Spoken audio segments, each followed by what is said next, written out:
ഓം ശ്രീ രാമചന്ദ്രായ നമഃ. ഓം ശ്രീ ഗുരുഭ്യോ നമഃ. സീതാദർശനം. കുട്ടികളെ, നിങ്ങൾക്ക് സുഖമാണല്ലോ. ഇന്ന് ഹനുമാൻ സീതയെ കാണുന്നതാണ് പറയുന്നത്.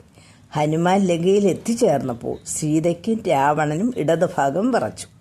കുഞ്ഞുങ്ങളെ, പുരുഷന്മാർക്ക് വലതുഭാഗവും സ്ത്രീകൾക്ക് ഇടതുഭാഗവും വിറച്ചാൽ ഗുണഫലം വരുമെന്ന് ഒരു ശാസ്ത്രമുണ്ട്.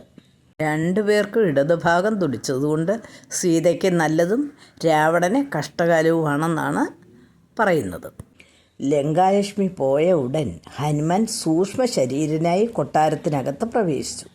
ഉദയസൂര്യനെ പോലെ പ്രശോഭിക്കുന്ന ആ നഗരത്തിലെല്ലാം ദേവിയെ അന്വേഷിച്ചു. എങ്ങും കാണാതായപ്പോൾ വായു ഭഗവാൻ പൂക്കളുടെ സുഗന്ധം വഹിച്ചുകൊണ്ട് വന്ന് ശിംശഭാവൃക്ഷ ചുവട്ടിലേക്ക് കൂട്ടിക്കൊണ്ടുപോയി ദേവിയെ കാണിച്ചു കൊടുത്തു. അവിടെ സീതാദേവി മലിനമായ തലമുടിയോടും വസ്ത്രത്തോടും കൂടി വളരെ ക്ഷീണിതയായി രാമനാമം ജപിച്ചുകൊണ്ട് ശിംശഭാവൃക്ഷ ചുവട്ടിൽ രാക്ഷസികളുടെ നടുവിൽ ഇരിക്കുന്നത് ഹനുമാൻ കണ്ടു. ആ കപിവരൻ ഞാൻ എൻ്റെ ദേവിയെ കണ്ടു എന്ന കൃതാർത്ഥതയോടെ ആനന്ദപുളകം കൊണ്ടു. എന്നിട്ട് മെല്ലെ ആ വൃക്ഷത്തിൻ്റെ മുകളിൽ കയറി ഇലകൾക്കിടയിൽ മറഞ്ഞിരുന്നു. തൻ്റെ പ്രയത്നം സഫലമായെന്നും സ്വാമിയുടെ കാര്യം സാധിച്ചു എന്നുമുള്ള കൃതാർത്ഥതയും സന്തോഷവും ഹനുമാനുണ്ടായി. ഇങ്ങനെ ചിന്തിച്ചു കൊണ്ടിരുന്നപ്പോൾ രാവണൻ്റെ കൊട്ടാരത്തിന് പുറത്ത് ചില ഘോഷശബ്ദങ്ങൾ കേട്ടു. ഇലകൾക്കിടയിൽ ഒരു കീടത്തെപ്പോലെ മറഞ്ഞിരുന്നുകൊണ്ട് അതെന്താണെന്ന് ഹനുമാൻ നോക്കി. രാവണൻ്റെ വരവാണെന്ന് മനസ്സിലായി. സുന്ദരിമാരുടെ അകമ്പടിയോടും ശൃംഗാരമയമായ വേഷത്തോടും കൂടി രാവണൻ വരുന്നത് കണ്ടു. രാവണൻ ഇങ്ങനെ ചിന്തിച്ചുകൊണ്ടാണ് വന്നത്. ഈശ്വര, എൻ്റെ ദേഹം ഇനി എന്നാണ് നശിക്കുന്നത്?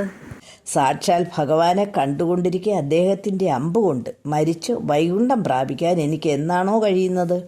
അതിനുവേണ്ടിയാണ് ഞാൻ സീതാദേവിയെ മോഷ്ടിച്ചു കൊണ്ടുവന്നത്. എന്നിട്ടും ഭഗവാൻ വന്നില്ല.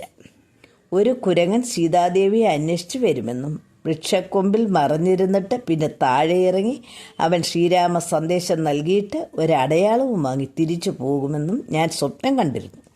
തൻ്റെ സ്വപ്നത്തിൽ കണ്ടതെല്ലാം നടക്കുമെന്നുള്ള വിശ്വാസത്തിൽ സീതയെ ദുർവാക്കുകളാൽ വിഷമിപ്പിച്ചാൽ വൃക്ഷത്തിലിരിക്കുന്ന കുരങ്ങൻ ഈ കാര്യം രാമനെ അറിയിക്കുകയും ഉടനെ രാമൻ കോപിച്ചു വന്ന് യുദ്ധം ചെയ്ത് എന്നെ വധിക്കും. അങ്ങനെ ഞാൻ വൈകുണ്ഠം പ്രാപിക്കും. ഇങ്ങനെയെല്ലാം മനസ്സിൽ ചിന്തിച്ചുകൊണ്ട് രാവണൻ സീതാദേവിയുടെ അടുത്തെത്തി. ശബ്ദം കേട്ട് സീത ഞെട്ടിത്തിരിഞ്ഞു നോക്കി. മാറിടങ്ങൾ തുടകൊണ്ട് മറച്ച് മുഖം താഴ്ത്തി ഭർത്താവിനെ തന്നെ മനസ്സിൽ ധ്യാനിച്ചിരിക്കുന്ന സീതയുടെ മുൻപിൽ രാവണൻ കാമപാരവശ്യത്തോടെ വന്നു തൊഴുതു. സുന്ദരി, നിന്റെ പാദദാസനാണ് ഞാൻ. നീ എന്നിൽ പ്രസാദിക്കുക. നിന്റെ ഭർത്താവായ ശ്രീരാമനെ കൊണ്ട് നിനക്കൊരു പ്രയോജനവും ഇല്ല. ഒന്നിലും ഒരിക്കലും ആശയില്ലാത്തവനും ഒരു ഗുണവുമില്ലാത്തവനാണ്. കാട്ടാളന്മാരുടെയും കാട്ടുമൃഗങ്ങളുടെയും ഇടയിലാണ് വസിക്കുന്നത്. പറയനായാലും ബ്രാഹ്മണനായാലും അവന് വ്യത്യാസമില്ല. പട്ടിയും പശുക്കളും അവനൊരുപോലെയാണ്. അവന് നിന്നിൽ അല്പം പോലും സ്നേഹമില്ല. അതുകൊണ്ടാണ് നിന്നെ അന്വേഷിച്ച് ഇതുവരെയും വരാതിരുന്നത്. ദുർബലനായ അവൻ ഇനി സമുദ്രമധ്യത്തിലുള്ള ഈ ദ്വീപിൽ യുദ്ധത്തിന് വരികയില്ല. അതുകൊണ്ട് നിന്റെ ദാസനാകാൻ കാത്തിരിക്കുന്ന എന്നെ ഭർത്താവായി സ്വീകരിക്കുക. കയ്യിൽ കിട്ടിയ രക്തത്തെ ഉപേക്ഷിച്ച് കാജത്തെ ആഗ്രഹിക്കുന്ന എന്തിനാണ്?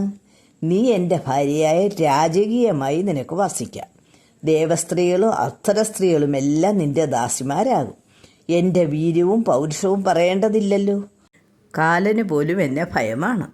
എല്ലാം കൊണ്ടും നിനക്ക് അനുരൂപനായ എന്നെ നീ സ്വീകരിക്കണമെന്ന് പറഞ്ഞ് നമസ്കരിച്ചു. രാവണൻ്റെ ദുർഭാഷണങ്ങൾ കേട്ടപ്പോൾ ദേവിക്ക് കഠിനമായ കോപമുണ്ടായി. ദേവി പറഞ്ഞു, ഹേ രാവണ, നീ നല്ലവനാണെങ്കിൽ രാമനില്ലാത്ത സമയം നോക്കി എന്നെ പിടിച്ചു കൊണ്ടുവരുമോ? രാമൻ ഈ സമുദ്രം നിഷ്പ്രയാസം കടന്ന് ക്ഷണനേരം കൊണ്ട് നിന്റെ ലങ്ക ഭസ്മമാക്കി നിന്നെയും നിന്റെ വംശത്തെയും നശിപ്പിക്കും.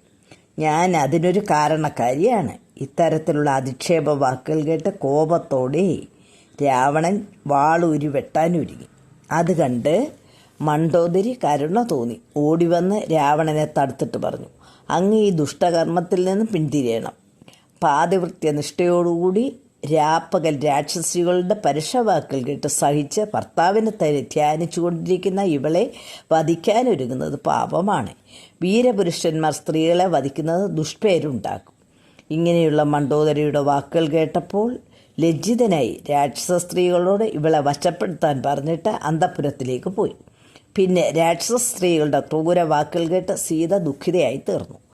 എന്നാൽ രാക്ഷസിയാണെങ്കിലും വിഭീഷണപുത്രിയും നല്ലവളുമായ ത്രിജട രാമൻ ഭഗവാനാണെന്നും വാനരപ്പടയുമായി രാമനെത്തി രാക്ഷസന്മാരെ വധിച്ച് ദേവിയെ കൊണ്ടുപോകും എന്ന് ഞാൻ സ്വപ്നം കണ്ടെന്നും അതുകൊണ്ട് ദേവിയെ നമുക്ക് സംരക്ഷിക്കണമെന്നും പറഞ്ഞു. ത്രിജടയുടെ വാക്കുകൾ കേട്ട് സീതയ്ക്ക് സമാധാനമായി. പിന്നെ അവരെല്ലാം ഉറങ്ങിയെങ്കിലും സീത ദുഃഖിതയായി തന്നെ രാമ രാമ എന്ന് പറഞ്ഞ് കരഞ്ഞുകൊണ്ടിരുന്നു. കുഞ്ഞുങ്ങളെ, ഹനുമാന്റെ ഭക്തിയും നശിക്കാനുള്ള രാവണൻ്റെ ദുഷ്ടവിചാരങ്ങളും കണ്ടല്ലോ. ഇനി നിർത്തട്ടെ. ഹരി ഓം തത് സത്.